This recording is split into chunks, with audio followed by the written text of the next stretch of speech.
This is an update on how our house sale is going. We do have an offer, and we have negotiated the price. That took a couple of days to get all that ironed out. But we have come to an agreement on a price, and each party has to give and take just a little bit when you're negotiating. Know about where you want to be in that mix and what your bottom dollar would be, what other things you might be willing to do and not do. It's good to be prepared for that before that time comes, so that you don't have to wait a long time to make a decision, because usually those offers do expire typically the next day. The next steps are the appraiser, any inspections they want done. Of course, they'll do a home inspection typically, and a termite inspection, maybe some other sort of inspection, depends on where you live. So the inspections and appraisal on our house have been completed. Our house is only 3 years old, so we did not expect to see a lot of problems on the inspection report, which we didn't. They said they'd never seen so much green on an inspection report, which speaks well to our builder, which is Schumacher Homes.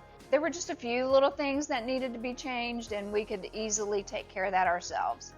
And the buyer appreciates it when you are willing to make those changes and concessions. And as long as it's not going to cost you a lot of money, then you probably need to just go ahead and knock all of those things out. All right, now the next big thing is the appraisal of your home, and that can be a factor that could make or break your deal. It depends on several things. Depends on the appraiser you get. It depends on if your home is valued at what you think it is. We had a pre-appraisal done on our house to make sure that we were falling in line with what banks would loan on our house. So we're pretty confident that we're going to at least come in close to that number. And if not, we may have to go back and negotiate a little bit with the buyers. And hopefully that won't be anything that makes the deal fall through. When I talk about a deal possibly falling through, even when everything seems to be lining up perfectly, I speak from experience on that. There are some really bad people out there that want to just take whatever they want to take, and they don't care how it affects you. And that's exactly what happened to us when we had made a move and we paid cash, and it was a wire transfer. Somewhere along the way, I'm not gonna say where, but those wiring instructions were changed, and our money went to a fraudulent account.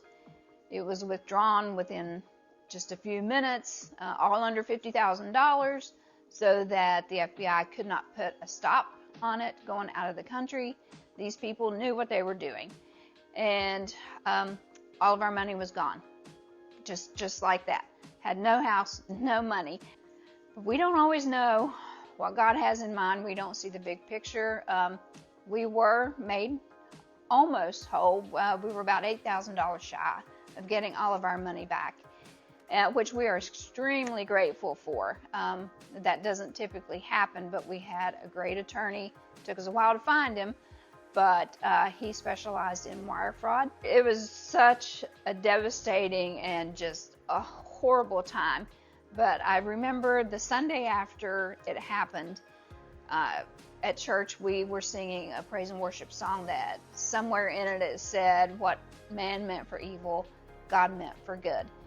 And I believe that is the case. I don't know exactly what good came of it. We may not always know that in this lifetime.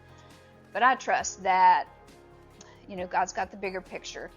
You just got to have that faith that God is in control, and He wasn't surprised by it. We were surprised and shocked and devastated, but God was not surprised, and He still took care of us even in those difficult times. And hopefully we learned from it, we grew from it, and we can help somebody else. And that's kind of the purpose of this, is to help you maybe keep this from happening to you. So when you get those wiring instructions, triple check everything. Call the receiving agent, the title company, the lawyer, whoever's handling your deal.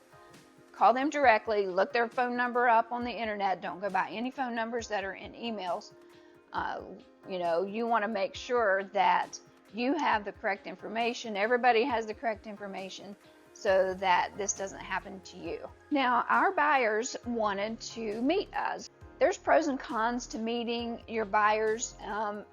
For us personally, we enjoy that because we like to show them the property, show them things in our home that they may need or want to know, and just get to know on a personal level who's going to be taking over this home that we poured our heart and soul into. Not everybody feels that way, and maybe not every realtor would recommend that, and I get that as well, because when you do make that personal connection, then that kind of ties you to them for quite a while. You know, if they have a problem with the home, they're going to call you. Again, we don't mind doing that. We love being able to help people out, but not everybody wants that. So you decide which way you want to go with that.